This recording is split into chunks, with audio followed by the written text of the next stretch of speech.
This is Adrian O'Dell, and I'm interviewing Victor Lukaniuk as part of the Norfolk Polish Heritage Project. And I'm here to speak with Victor about his father. So, good afternoon, Victor. Good afternoon, Adrian. Tell me, first of all, what was your father's name and when was he born? His father's name is Victor Lukaniuk. He was born in 1910.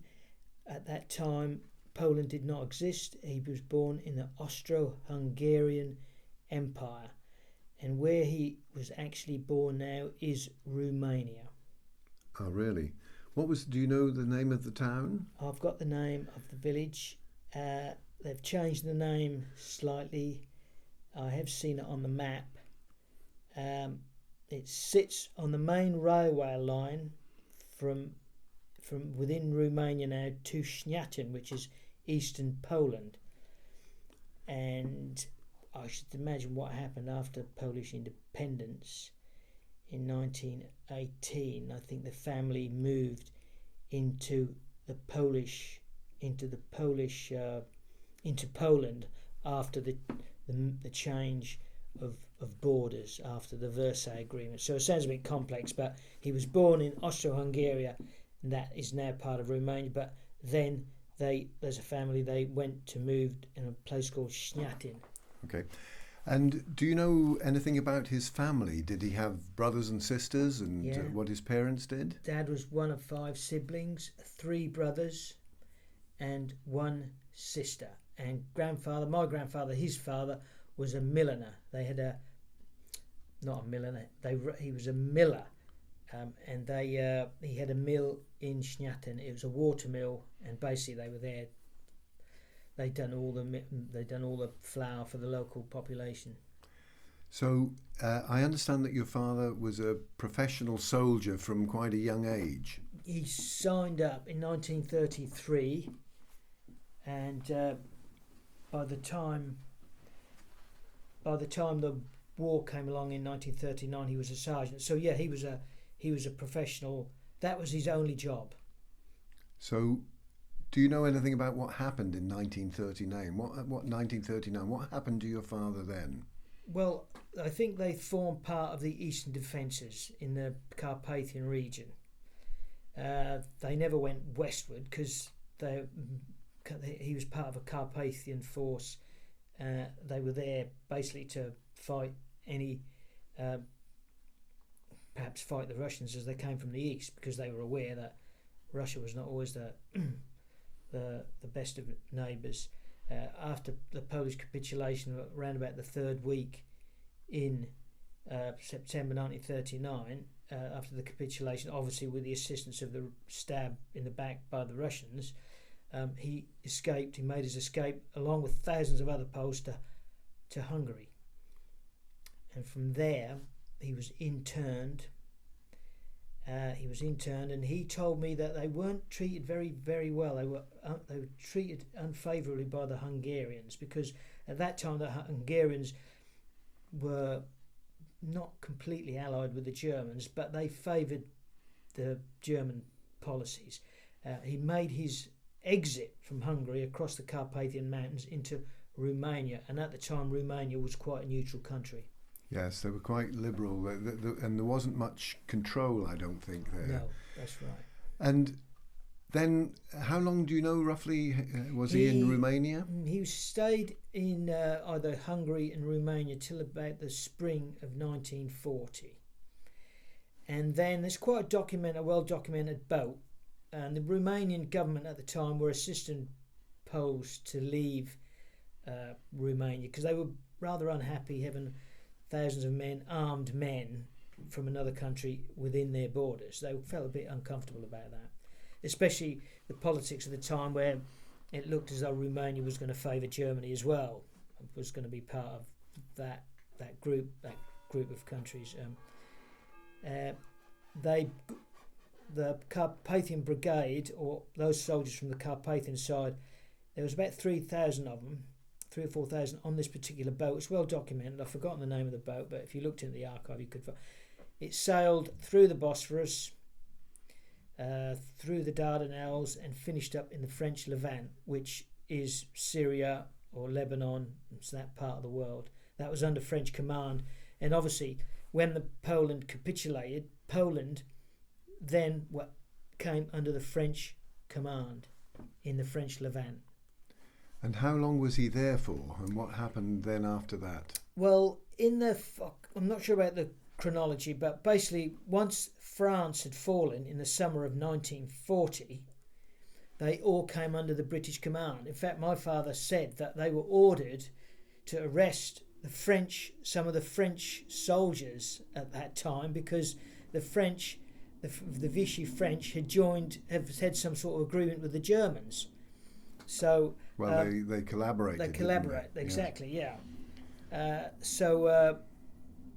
But that was that they didn't physically actually go out and arrest French soldiers. I mean, it was chaos at the time, and they came under British command in French Levant, and they realised that the Carpathian Brigade, which was about 3,500 men, were well trained, quite determined, and only within a couple of months they joined the front line in North Africa. They were shipped from Cairo or Alexandria and joined in the North African campaign in Tobruk, and they were in Tobruk for over 6 months. And Tobruk never capitulated, never fell while it was on their watch. And then after that period, they were moved to Italy. After Tobruk, they didn't go to Tobruk. That was the first phase in the North African desert, in the desert warfare. They regrouped. They were taken back. They'd taken off frontline duties and taken back to Palestine, where at that time Anders' army was being formed in Russia. So they were a brigade strength at Tobruk, and then when they went behind the lines to Palestine, they then formed the 3rd Carpathian Division, and that brought them up to divisional force with the soldiers what were coming out of Siberia, with the men what were coming out, what were exiled, what were locked up in the gulags in Russia. So they formed up with Anders' army, which is basically the Polish Second Corps. It was a Polish Second Corps, and that brought them up to brigade divisional strength. They fought in the last stages of the North African desert. They fought against Rommel. My father can remember we're fighting under General Montgomery against Rommel in North Africa. When the Germans were defeated in Africa, then they were shipped to Italy in 1943. And was that straight to Monte Cassino? That was the first time they saw action. Yeah, they were held in reserve on the east side of Italy, not far away from Brindisi. And then at Monte Cassino, when the Australians, New Zealanders, the Indians, the French could not take that summer, General Anders was ordered by the British command to eradicate the German forces at Monte Cassino, which they duly done. And that's the first time they saw action at Monte Cassino. And so, was it at that period that he then left Italy and came to Britain? Yeah, well, what happened in the Cassino was 1944, and what happened in 1944? Then they liberated northeastern places like Bologna and Rimini and Corna, and they were in Italy until the war ended in 1945, and they stayed there as a fighting group until 1946. The British government and the Western world weren't sure what to do with these men, but there was no question about sending them back, and they wouldn't go back unless they went as a fighting group. They were destined for Siberia if they went back to Poland. And you just mentioned the name of the town, Bologna. Now, yeah. I understand that was quite a fateful time that he was there. Yeah, Can you tell us why? Yeah, well, the Poles were held in quite high esteem because they'd liberated Bologna, and a lot of the young ladies, they obviously had great admiration for the Poles with their clicking heels and kissing the backs of the hands and stuff like that. Yeah, and most stories have got a happy ending. And the father met an Italian woman, got engaged to her, my mother, by the way, and I suppose they lived happily ever after. But he left Italy in 1946, and then he invited her over to East Anglia, Weeting in Norfolk, in 1947. Do you know why your father came to the Brandon area, to Weeting in Norfolk. Do you know anything about that? Basically, it was a decision made by the MOD. When the Normandy landings took place, most of those soldiers, a lot of those soldiers, were based in East Anglia. East Anglia was full of men waiting to go to Normandy in little Nissen huts. And once the war had ended,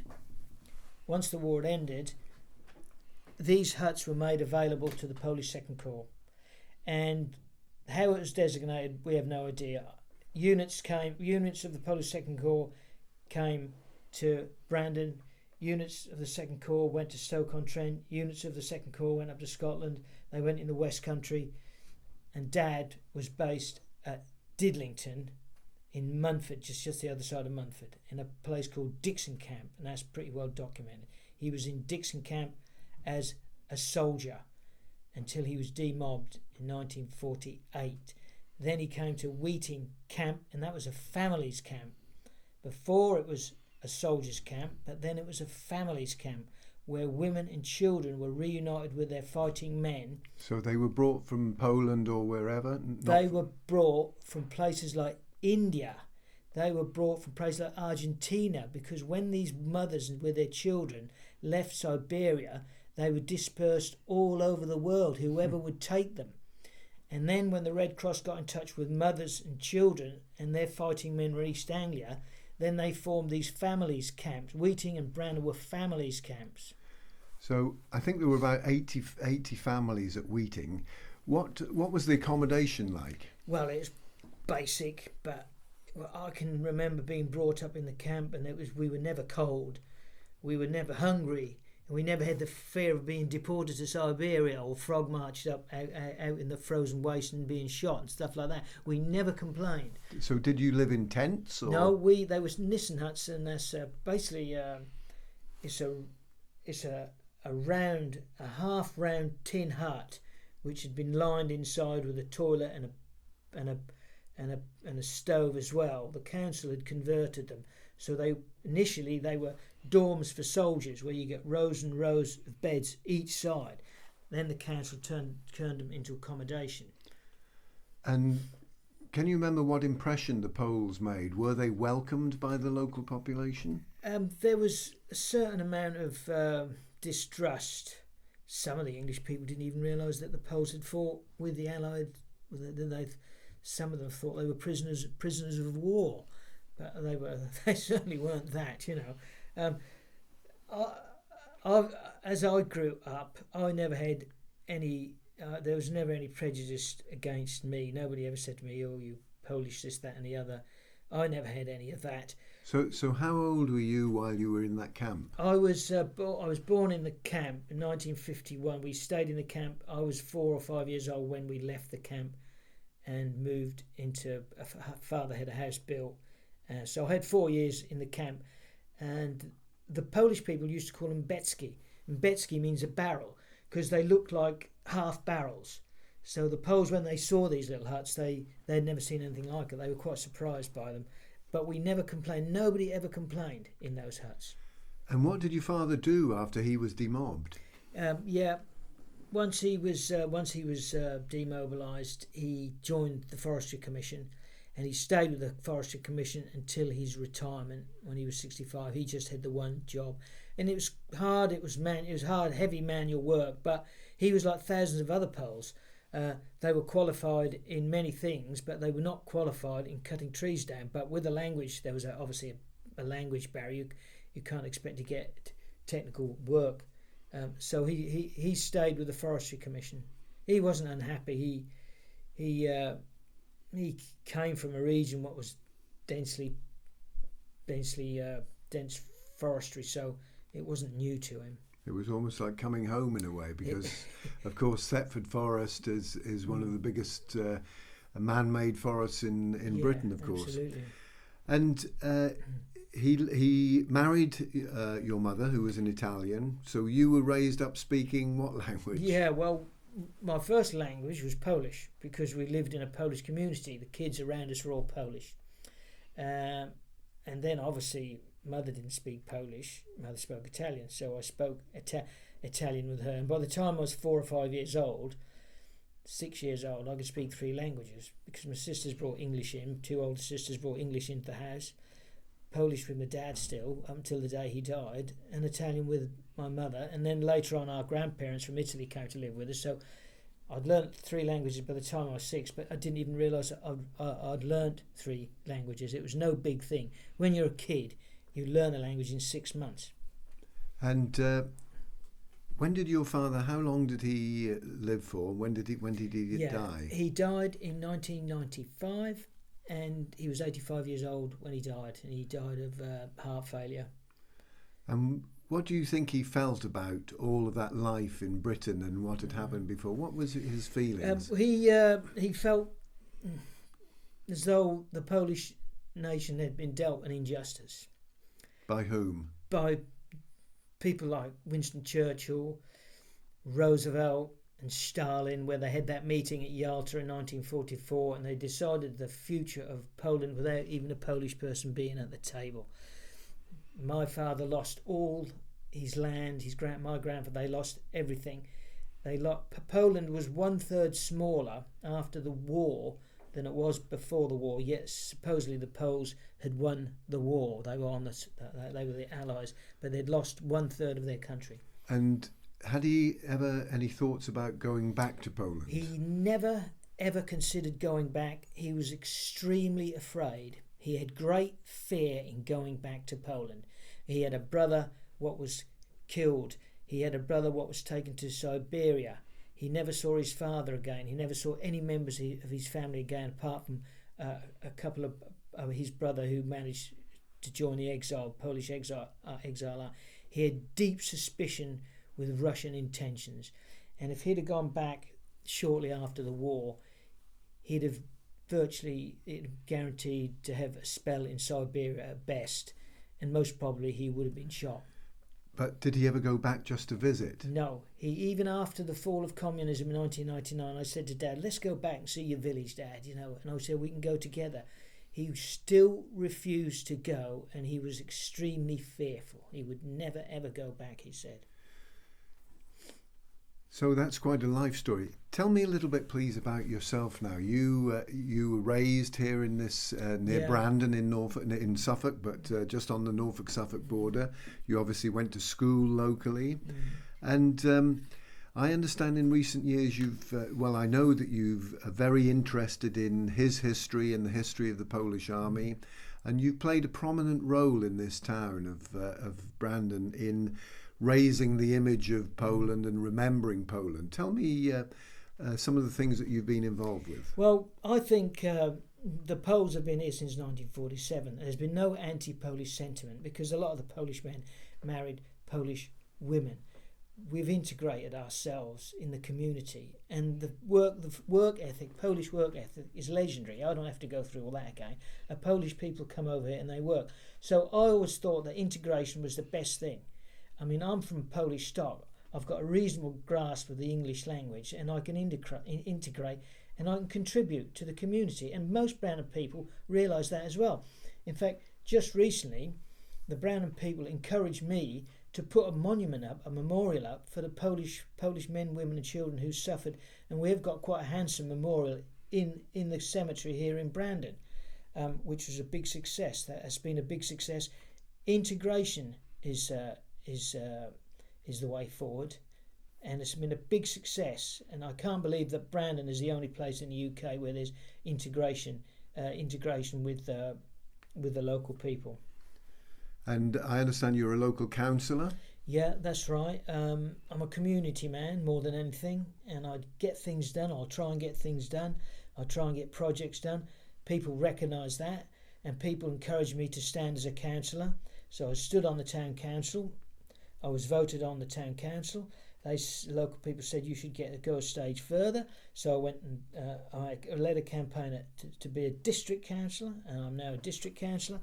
And then the last was to elevate myself to a county councillor, and I won the election there, and I doubled my votes compared to my nearest Conservative rival. So, and there's never been a drawback that I'm from Polish heritage with the Polish name. No. Well, I went to that wonderful day you had unveiling the monument in the cemetery. There was a huge turnout. We had people, the consul from London, and it was a really remarkable day.